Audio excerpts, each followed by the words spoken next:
36వ అధ్యాయం 9వ వచనం.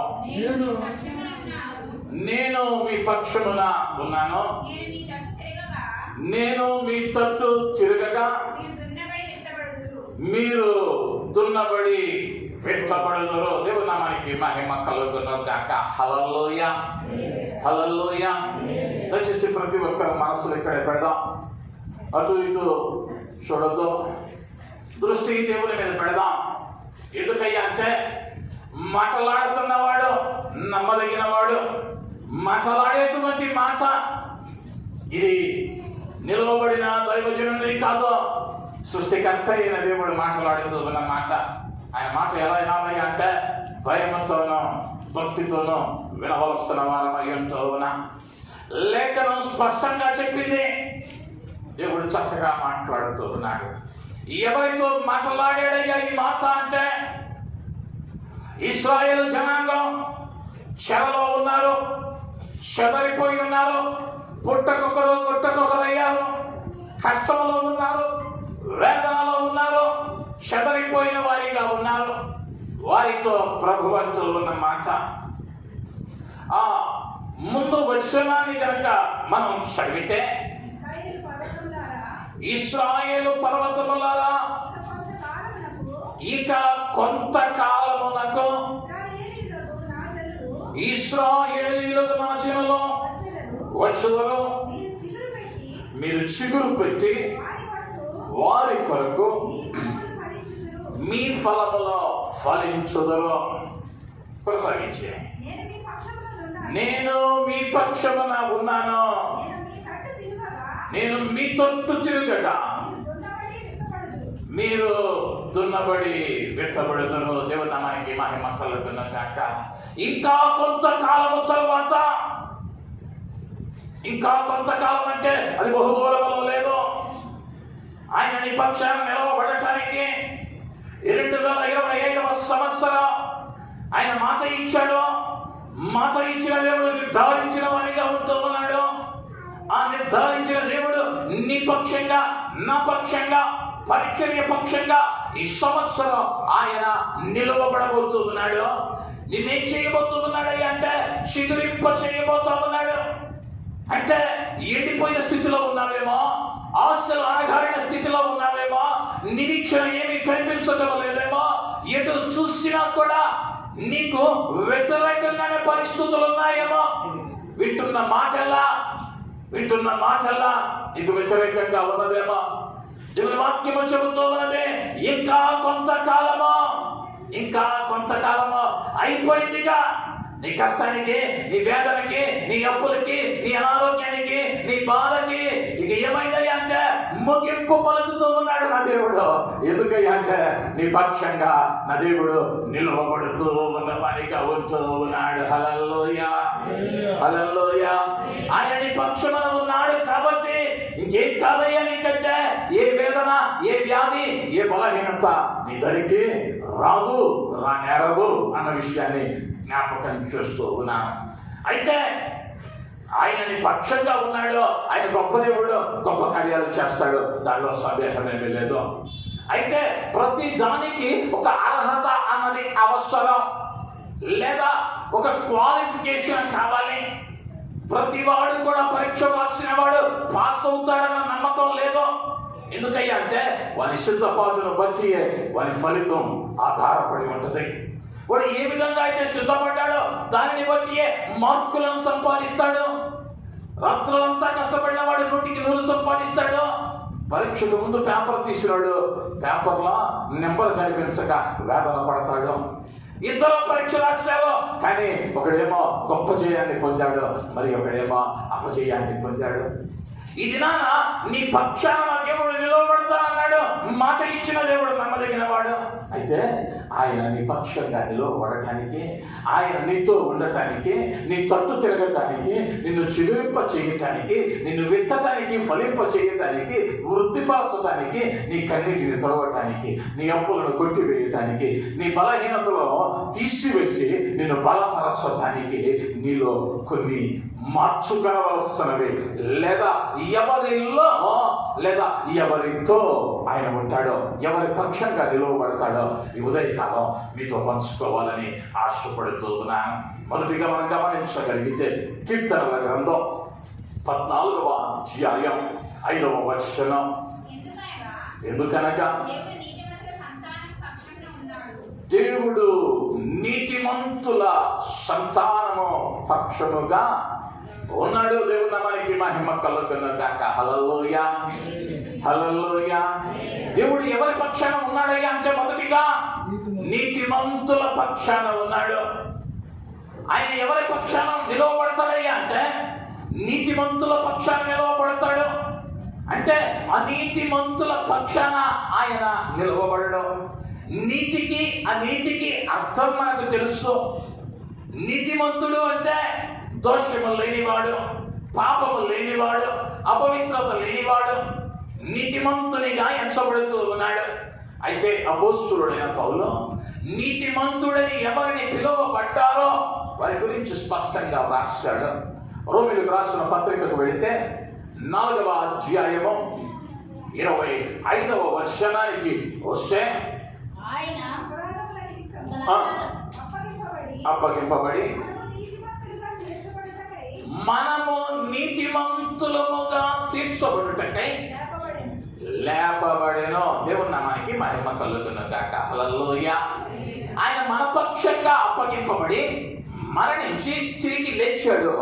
ఎందుకయ్యా అంటే నిన్ను నన్ను నీతిమంతులుగా తీర్చడానికి. అంటే నువ్వు నీతిమంతునిగా తీర్చబడాలి అంటే ఆ పునరుద్ధానుడైనటువంటి యేసులో నీవు ఉండాలి. ఎవరైతే మరణాన్ని జయించి లేచాడో ఆ మరణించి జయించిన యేసు నీ జీవితంలో ఉండాలి. ఆ యేసు నీ జీవితంలో ఉంటే ఆయన ఏం చేస్తాడు అంటే 2025వ సంవత్సరం నీ పక్షంగా నిలవబడతాడు. ఆ 5వ అధ్యాయం 1వ వచనాన్ని చదివితే కాబట్టి విశ్వాస మూలమున మనము నీతిమంతులముగా తీర్చబడి మన ప్రభువైన యేసుక్రీస్తు ద్వారా దేవునితో సమాధానము కలిగి ఉందుము. దేవుని నామానికి మహిమ కలుగునుగాక. హల్లెలూయా, హల్లెలూయా. విశ్వాసమును బట్టి మనం ఏమవుతూ ఉన్నామయ్య అంటే క్రీస్తుతో సమాధానపరచబడతా ఉన్నాం. ఎప్పుడయ్యా అంటే నీతిమంతులముగా తీర్చబడి. ఇప్పుడు దేని కొరకు ప్రయత్నించాలి అంటే నీతిమంతులుగా జీవించడానికి ప్రయత్నించాలి. నీతిమంతునిగా నీవు ఉండగలిగిన దినాన మాత్రమే దేవుడు మాట్లాడుతూ ఉన్నాడు. ఈ పక్షాన నిలవబడతాడు. నీతిమంతుడు ఏం చేస్తాడయ్యా అంటే నష్టము కలిగినలో వాడు మాట తప్పడు. నీతిమంతుడు అనేవాడు ఎలా ఉంటాడయ్యా అంటే నష్టము కలిగినలో వాడు మాట తప్పడు. లేఖనం చెబుతూ ఉన్న మాట. రూపాయి వచ్చిందనో రూపాయి పోయిందనో వాళ్ళు దూరం అవుతారనో వీళ్ళ దగ్గర అవుతారనో పూటకో మాట ఎవరు మాట్లాడరయ్యా అంటే నీతిమంతుడు మాట్లాడదా. వాడి మాట ఎలా ఉంటుందయ్యా అంటే ఉప్పు వేసినదై రుచికరమైనదిగా ఉంటుంది. ఎక్కడ నిలవబడ్డా ఏం మాట్లాడతాడయ్యా అంటే యథార్థమైనది మాట్లాడతాడు. ఆ యథార్థమైనది మాట్లాడుతూ ఉన్నప్పుడు నీకు నష్టం కలగొచ్చు, నీకు నష్టం కలగొచ్చు, నీకు వేదన కలగొచ్చు, నీకు కష్టం రావచ్చు.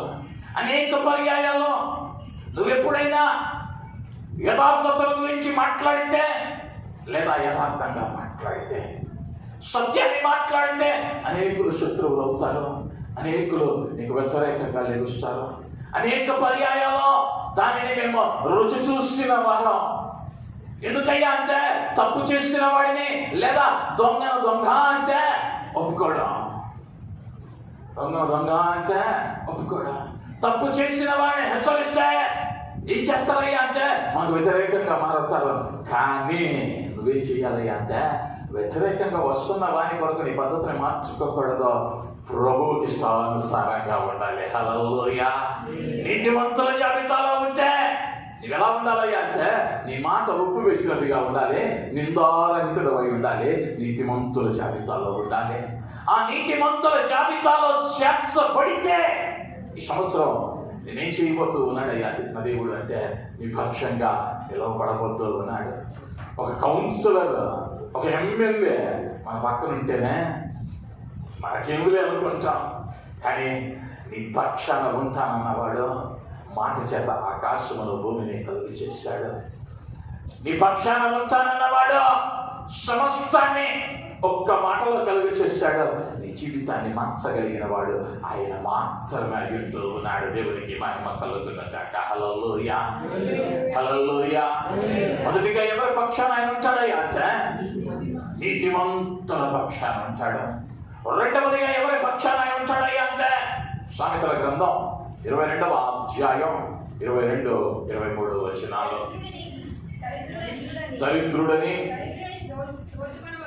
దరిద్రుడిని దోచుకొనవద్దు, గుమ్మమునొద్ద దీనులను బాధపరచవద్దు, యెహోవా వారి పక్షమున వ్యాజ్యమాడును. దేవుని నామానికి మహిమ కలుగునుగాక. హల్లెలూయా. రెండవదిగా ఎవరి పక్షాన ఉంటానన్నాడు అంటే దీనుల పక్షాన ఉంటానన్నాడు. దీనులను దోచుకొనవద్దు. నేనేం చేస్తానయ్యా అంటే దీనుల పక్షంగా వ్యాజ్యమాడతాను. మన యొక్క న్యాయవాది ఎవరయ్యా అంటే నువ్వు దీనునిగా ఉంటే. దీనుడు అంటే ఆస్తి లేనోడో దరిద్రుడో అని కాదు, ఆత్మలో దీనత్వం కలిగిన వారు, లేదా దేవుని ఎదుట తగ్గించుకొనగలిగిన వారు. యోబు అంటాడు, ఒకసారి కనుక యోబు గ్రంథం 36వ అధ్యాయం 6వ వచనానికి రాగలిగితే, భక్తిహీనుల ప్రాణమును ఆయన కాపాడును, ఆయన దీనులకు న్యాయము జరిగించును. నువ్వు దీనుడు అయితే, దీనంత్వాన్ని నువ్వు ధరిస్తే, దీనంతో కలిగిన జీవితాన్ని జీవిస్తే ఆయన ఏం చేస్తాడయ్యా అంటే నీకు న్యాయం చేస్తాడు, నిపక్షంగా ఆయన ఉంటాడు. అంటే నీ స్వభావం ఏమవ్వాలయ్యా అంటే దేవుని కొరకు ఈ లోకంలో నీవు తగ్గించుకునే వానివిగా ఉండాలి. అయ్యా నేను ఒక మాట చెబుతా, ఎప్పుడైనా నీవు హెచ్చించుకున్నావనుకో, పెద్దలు ఒక సామెత చెప్పారు, మునగ చెట్టు అంట వేగంగా ఎదిగిద్దంట. ఎందుకు ఎదిగిందయ్యా అంటే తొందరగా తొందరగా ఎదిగిందంట. మునగ చెట్టు చూడండి, సంవత్సరంలో ఎదిగింది, కానీ ఎక్కంగానే ఏమవుతాయి అంటే పెళ్ళుమని విరిగిపోయింది. అదే వేప చెట్టును చూడండి, అది ఒక మనిషికి ఎక్కే స్థాయికి ఎదగాలంటే ఓ 15 ఏళ్ళు, ఓ 20 ఏళ్ళు సమయం పట్టింది. ఆ 20 ఏళ్ళ తర్వాత ఒకడు కాదు 10 మంది ఎక్కిన ఏమవుతాయి అంటే విరగదో, దాని స్థానం అంతే ఉంటుంది. అంటే ఏదయ్యే విషయం అంటే నిన్ను కనుక నువ్వు తగ్గించుకొని దేవుని కార్యం కొరకు ఆలస్యం అవుతూ ఉన్నా, ఇబ్బంది వస్తా ఉన్నా, కష్టం వస్తా ఉన్నా, నువ్వేం చేయాలి అంటే దీనునిగా కనిపెట్టగలగాలి. ఎప్పుడైతే దీనునిగా కనిపించావో ఏం చేస్తాడు అంటే స్థిరమైన బండ అయినటువంటి క్రీస్తు మీద నేను నాటి ఆయన నీ పక్షంగా ఉండి నీకు న్యాయము చేయుచు నీ పక్షాన వ్యాఖ్యమాడతాడు. నీ పక్షాన వ్యాఖ్యమాడతాడు. అయ్యో మా కుటుంబం తక్కువ కుటుంబమే, లేదా మాకు ఆ స్థాయి లేదే అని ఈరోజు అనుకుంటా ఉన్నావేమో. నీ పక్షాన ఉన్నవాడు లోకములో ఉన్నవాని కంటే గొప్పవాడు. నీ పక్షాన ఉన్నవాడు లోకములో ఉన్నవాని కంటే గొప్పవాడు. చెప్పులు కుట్టుకునేటువంటి అబ్రహాం లింకన్నే అమెరికా ప్రెసిడెంట్ చేసిన దేవుడు, చెట్టు కింద కూర్చున్న ఐన్స్టీన్ శాస్త్రవేత్తలు చేసిన దేవుడు ఇది చేయలేడా? నేను ఆశీర్వదించలేడా?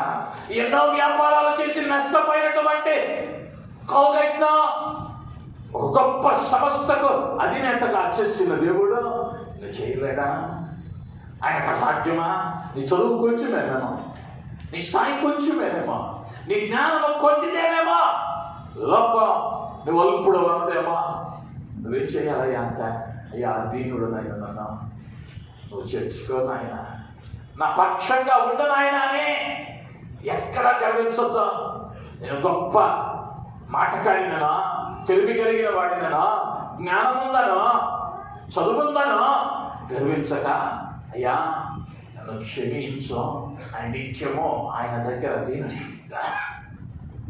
నీవు ఉండగలిగితే నీ జీవితాన్ని ఆయన ఏం చేయబోతూ ఉన్నాడు అంటే ఆశీర్వదించబోతూ ఉన్నాడు. ఆయన నీ పక్షంగా ఉండబోతూ ఉన్నాడు. మూడవదిగా ఎవరి పక్షంగా ఆయన ఉంటాడయ్యా అంటే నిర్గమకాండం 14వ అధ్యాయం 14వ వచనం. యెహోవా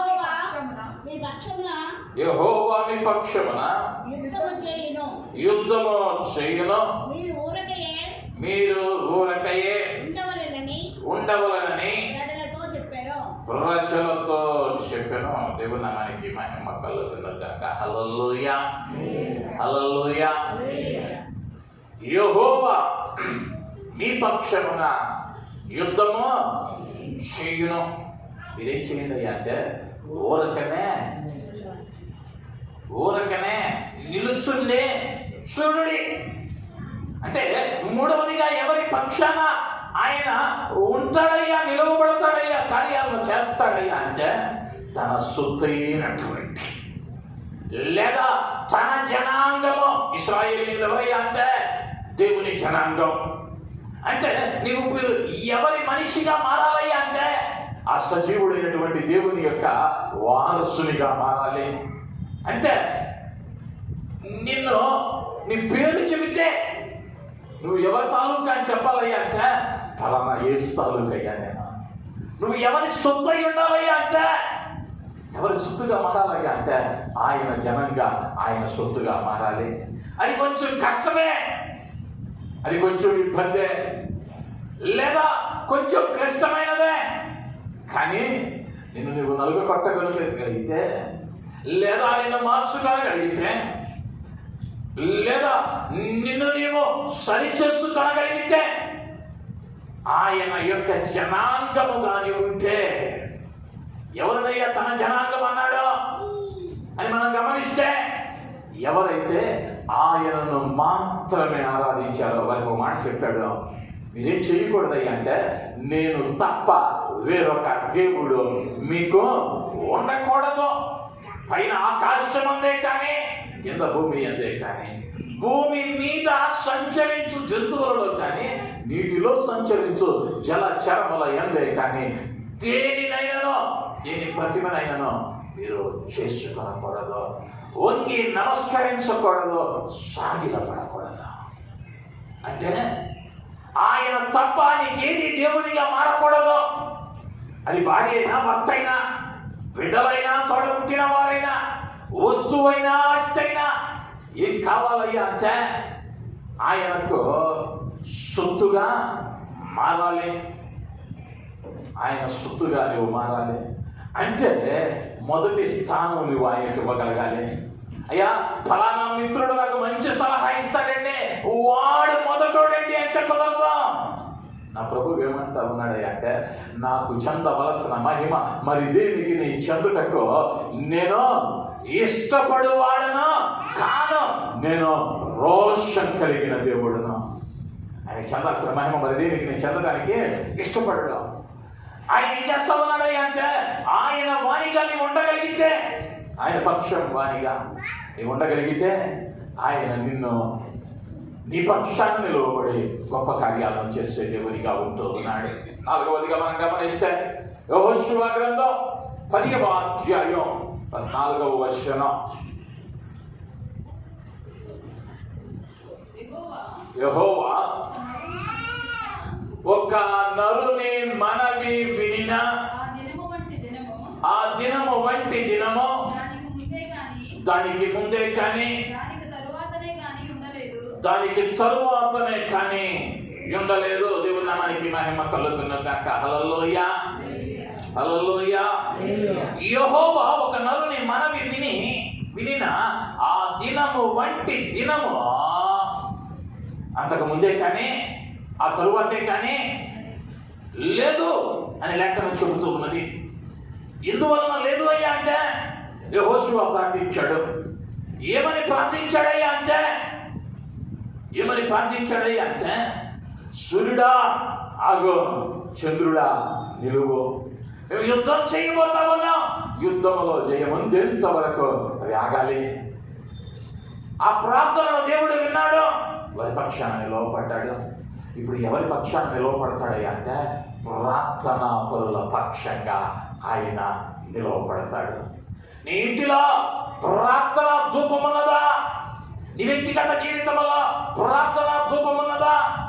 ఆ ధూపము వేయగలిగిన స్థితిలోనికి నీవు రాగలిగితే ఆయన ఏం చేస్తాడయ్యా అంటే ఆ ప్రార్థన ఆయన ఆలకిస్తాడు, వారి పక్షంగా ఆయన ఉంటాడు. అనేక పర్యాయాల్లో ప్రార్థన అన్నదే కుటుంబాలలో కొదువైపోతా ఉంది.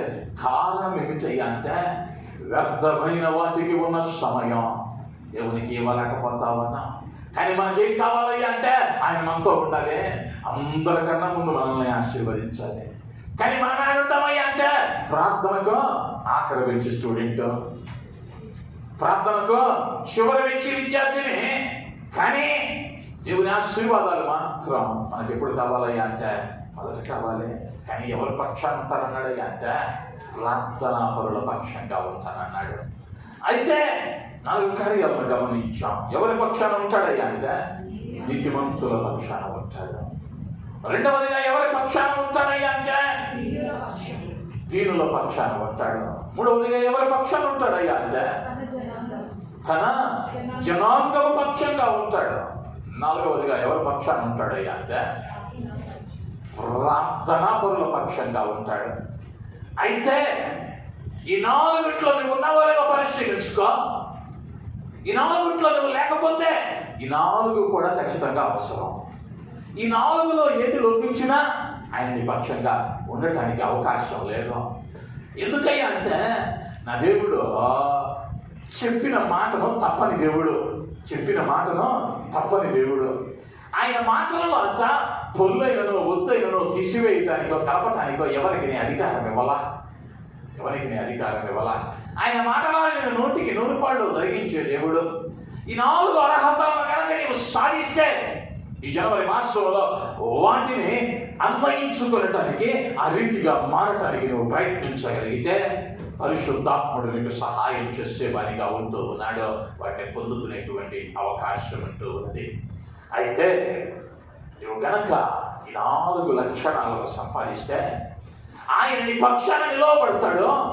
ఆయన నీ పక్షాన నిలవబడితే నీకు కలిగేటువంటిది ఏంటయ్యా అంటే మొదటిగా కీర్తనల గ్రంథం 118వ కీర్తన 6వ వచనం, యెహోవా నా పక్షముననున్నాడు, నేను భయపడను. దేవుని నామానికి మహిమ కలుగును గాక. హల్లెలూయా, హల్లెలూయా. యెహోవా నా పక్షముననున్నాడు, నేను భయపడను. ఎవరైనా చెబుతూ ఉన్నారు అంటే దావీదు భక్తుడు చెబుతా ఉన్నాడు. దావీదు జీవితాన్ని గమనిస్తాం. ఇశ్రాయేల్ సైన్యమంతా భయపడిపోయింది. రాజు అయినటువంటి సౌలు భయపడిపోయాడు. రాజేమో అంతఃపురం దాటటం వల్ల సైన్యమేమో దూరంగా నిలబడి వేడుకలు చూస్తా ఉంది. చిన్నవాడు బాలుడు 12 ఏళ్ల వయస్సు. కానీ ఈయనంటా ఉన్నాడు, నేను వస్తా ఉన్నా యుద్ధానికి. ఎందుకయ్యా అంటే నా పక్షంగా యుద్ధం చేయవాడు సజీవుడైనటువంటి దేవుడు. అంటే ఈయనకేం లేదయ్యా అంటే భయం లేదు. ఎందుకు భయం లేదయ్యా అంటే ఆయన నా పక్షాన ఉన్నాడు కాబట్టి. నీవు కూడా ఈ 4 అర్హతలను సాధిస్తే నీకున్న హక్కును బట్టో, నీకున్న బలహీనతను బట్టో, నీకొచ్చిన వ్యాధిని బట్టో, నీ మీద వచ్చిన నిందను బట్టో, లేదా నీ ముందున్నటువంటి సవాళ్ళను బట్టో నీవు భయపడవలసిన అవసరం లేదు. నీ చింత యావత్తు ఆయన మీద వేయమన్నాడు. ఇక ఆయన మీద చింత వేసిన తరువాత నువ్వు బాధపడటం వలన ప్రయోజనం లేదు. నా మట్టుకు నేను ఈ సంవత్సరం ప్రారంభంలో ఎంతో ఆందోళన ఉన్నా ఆయన ఏం చేస్తాడయ్యా అంటే నన్ను నా భయాలన్నింటిలోంచి తప్పించేటువంటి దేవునిగా ఉంటూ ఉన్నాడు. హల్లెలూయా, హల్లెలూయా. అయితే నీకు ఏమవ్వాలయ్యా అంటే ఆయన నీ పక్షంగా నిలవబడే రీతిగా నిన్ను మార్చుకోవాలి. ఈ లోకంలో నువ్వు మానవ నేత్రాలతో చూస్తే నీకు భయమే కలిగింది. అమ్మో 8 లక్షలప్ప, అమ్మో ఈ వ్యాధికి మందు లేదంటగా, అమ్మో వాళ్ళు మారతారా, అమ్మో వాళ్ళు మనకన్నా గొప్ప వాళ్ళుగా వాళ్ళ మీద జయం పొందగలమా, ఉన్న కష్టం మారిందా, అయ్యో నాకు చదువు రాదే, నాకున్నది ఇంత జ్ఞానమేనే, ఎంత గొప్ప పని నాకు అప్పగించారే, చెయ్యగలనా, ఉద్యోగం ఉండిద్దా, అందరికీ పోతుండగా ఉద్యోగం, నా ఉద్యోగం ఎప్పుడు పోయిద్దో, ఎవరికి రావటం లేదు అవకాశం, నాకు వస్తుందో రాదో, ఏం చేయబోయా అంటే నీ దాకా రావు. ఆ భయాలని నేను చెయ్యవయ్యా అంటే ఏలుబడి చెయ్యవు. ఎందుకయ్యా అంటే ఆయన నీ పక్షంగా ఉన్నాడు. నీకు కలిగే భయములన్నిటిలో నుండి నా ప్రభువు నిన్ను 2025వ సంవత్సరంలో ఆయన తప్పించి మహిమ పొందేదేమనిగా ఉంటూ ఉన్నాడు. హల్లెలూయా, హల్లెలూయా. రెండవదిగా 138వ కీర్తన 8వ వచనం, యెహోవా నా పక్షమున కార్యము సఫలము చేయును. దేవుని నామానికి మహిమ కలుగును గాక. హల్లెలూయా, హల్లెలూయా. ఆయన ఏం చేస్తాడయ్యా అంటే నా పక్షంగా కార్యము సఫలం చేస్తాడు. ఫలానా పనిలో, ఫలానా విషయంలో నాకు ఆశీర్వాదం కావాలయ్యా, లేదా ఫలానా కార్యాన్ని నేను చేయబోతున్నానయ్యా, ఆ కార్యం కనుక నీవు ఆయన వారినిగా ఉండి ఆయన నీ పక్షం ఉంటే నువ్వు ఏది చేసిననో, నువ్వు ఏ పని చేసిననో ఆ పని ఏమవుతాయి అంటే సఫలమవుతుంది. అది ఒకవేళ నీ స్థాయికి మించిందేమో, నీ స్థాయికి మించిందేమో, ఈ సంవత్సరం కొత్త పనిని ప్రారంభించాలనుకుంటున్నావేమో, ఆయన నీ పక్షంగా ఉండేటట్లు నీవు మార్చుకొని నువ్వేది చేసినో కూడా ఆ కార్యాన్ని నా ప్రభువు ఏం చేస్తాడయ్యా అంటే సఫలపరుస్తాడు. ఆయన నీ పక్షంగా నిలువబడతాడు. కాబట్టి ఏం కాదయ్యా అంటే ఏ లోటు నీ గుడారమో సమీపించదు, ఏ కష్టమో నీ గుడారమో సమీపించదు, ఏ వ్యాధి నీ గుడారమో సమీపించదు. నీవు చేయు కార్యములన్నీ ఆయన సఫలపరుస్తాడు. అది ఏ కార్యమైనా కానీ, అది ఏ కార్యమైనా కానీ ఆయనకు అసాధ్యమైన కార్యము ఏదైనా ఉన్నదా అని లేఖనం చెబుతూ ఉన్నది. ఈ సంవత్సరం ఏం చేయబోతా ఉన్నాడు ఆయన అంటే ఈ కార్యాలను సఫలపరుస్తూ ఉన్నాడు, ఈ కార్యాలను సఫలపరుస్తూ ఉన్నాడు. అదే కీర్తనల గ్రంథం 118వ కీర్తన 7వ వచనం, యెహోవా నా పక్షమున వహించి నాకు సహకారి అయి ఉన్నాడు. దేవుని నామానికి మహిమ కలుగును గాక. ఆయన ఏమై ఉన్నాడు అంటే నా పక్షమున ఉండి నాకు సహకారి అయి ఉన్నాడు. అంటే నా ఇబ్బందిలో నాకు సహాయం చేసేవారు ఎవరో లేనప్పుడు ఆయన ఎలా ఉన్నాడయ్యా నాకు అంటే సహకారిగా ఉన్నాడు. ఆయన ఏం చేస్తాడయ్యా అంటే తన సహాయాన్ని చేస్తాడు.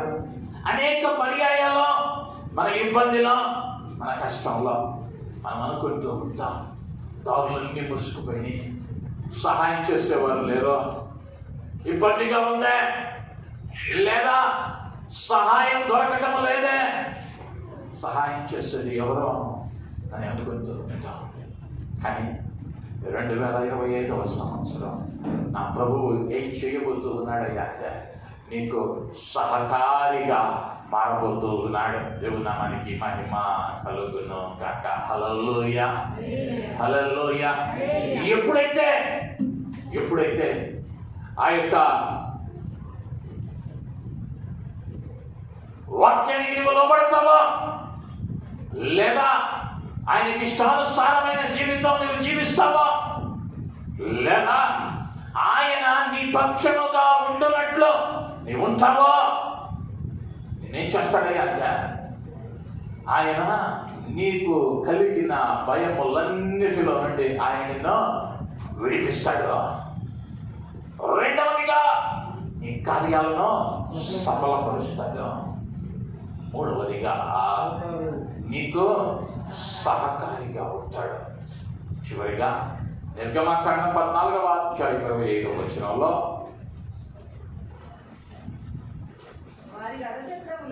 వారి రథ చక్రములు ఊడి పడినట్లు చేయగా వారు కష్టపడి తోలుచుండిరి. అప్పుడు ఐగుప్తీయులు ఇశ్రాయేలీయుల ఎదుట నుండి పారిపోదుము రండి, యెహోవా వారి పక్షంగా మనతో యుద్ధము చేయుచున్నాడని చెప్పుకునేది. దేవుడు మనకి మహిమ కలుగుతుందంట. ఐగుప్తు జనాంగం చెప్పుకుంటా ఉన్నారు, ఇశ్రాయేలీయుల పక్షంగా యెహోవా యుద్ధము చేస్తూ ఉన్నాడు. ఆయన పక్షంగా ఉంటే ఏం చేస్తాడయ్యా అంటే, నీకన్నా శక్తి కలిగిన వాడు, నీకన్నా బలము కలిగిన వాడు, నీకన్నా ఐశ్వర్యవంతుడు, నీకు విరోధిగా నిలవబడిన కూడా ఆయన ఏం చేస్తాడయ్యా అంటే నీ పక్షంగా ఆయన యుద్ధము చేస్తాడు. దానిలో ఎటువంటి సందేహం లేదు. దేవుని నామానికి మహిమ కలుగునుగాక. హల్లెలూయా, హల్లెలూయా. ఈ పరిచర్య ప్రారంభంలోనే అటువంటి అనుభవాలు గుండా వచ్చింది. ఈ పట్టణం విడిచి వెళ్ళిపోవాలని, ఈ పరిచయం వదిలి వెళ్ళిపోవాలని ఎన్నో ఆటంకాలు తొలి సంవత్సరంలోనే సాతానుడు రేకెత్తించాడు. అనేక పర్యాయాలు అనుకుంటాం మనకు వచ్చే శోధనలన్నీ బయట అన్యుల నుంచి వస్తాయి అనుకుంటాం. పొరపాటు. అపోస్తలుడైన పౌలు అన్నాడు, తోడేళ్ళు ఎక్కడి నుంచి లెగుస్తాయి అంటే సంగమంలో నుండి లెగుస్తాయి. ఎక్కడి నుంచే? సంగమంలో తోడేళ్ళు లెగుస్తున్నాయి అంటే ఎక్కడి నుంచో రాదు ఆపదా. మన మధ్యలో నుంచే ఎవరైనా ఒకరిని ఆయన ఏం చేస్తాడయ్యా అంటే సాతానుడు వాడుకుంటాడు శత్రువుగా. కానీ ఆయన ఏం చేస్తాడయ్యా అంటే నీ శత్రువు మీద నీకు జయమిచ్చే దేవుడు. ఆయన నీ పక్షంగా ఈ సంవత్సరంలో ఉండాలంటే నీకు ఏం కావాలయ్యా? మొదటిగా అంటే నీవు నీతిమంతునిగా ఉండాలి. రెండవదిగా దీనునిగా నీవు ఉండగలిగితే నీ పక్షాన్ని ఉంటాడు. మూడవదిగా తన జనాంగంగా నీవు ఉండగలిగితే ఆయన నీతో నీ పక్షంగా ఉంటాడు. నాలుగవదిగా ప్రార్థనాపరుడు అయితే నీ పక్షంగా ఆయన ఉంటాడు. ఆయన ఉంటే నీకు ఏం చేస్తాడయ్యా అంటే నీ భయాలన్నింటిలోంచి తప్పిస్తాడు, నీ కార్యాలను సఫలపరుస్తాడు, నీకు సహకారిగా ఉంటాడు, నీ పక్షంగా నీ శత్రువుల మీద చేయమిస్తాడు, నీ పక్షంగా యుద్ధం చేస్తాడు. ఈ సంవత్సరం దేవుడు ఆ కార్యాన్ని నా జీవితంలో జరిగించబోతూ ఉన్నాడని నమ్మకలిగిన వారు తలలో ఉంచుదాం, కళ్ళు మూసుకుందాం. అయ్యా నువ్వు నా పక్షాన నిలువబడినట్లుగా ఆ జీవితాలను ఆయన మార్చండి, దానికి తగినట్లుగా మమ్మల్ని మలచుకోవటానికి సహాయం చేయండి.